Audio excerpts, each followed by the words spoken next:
Okey, F1 2026 dah confirm buat dekat Sepang pada Oktober tahun ni. So kalau ikutkan sebelum ni memang F1 dah pernah ada dekat Malaysia dan last adalah 2017.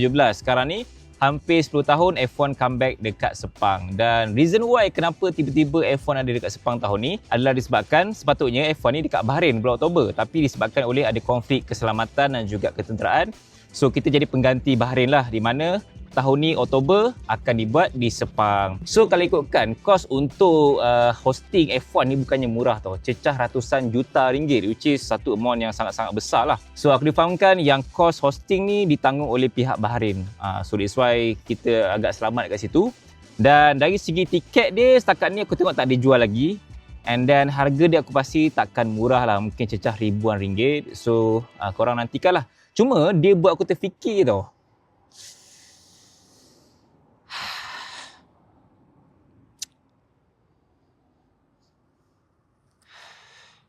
Guys, dah habis fikir belum?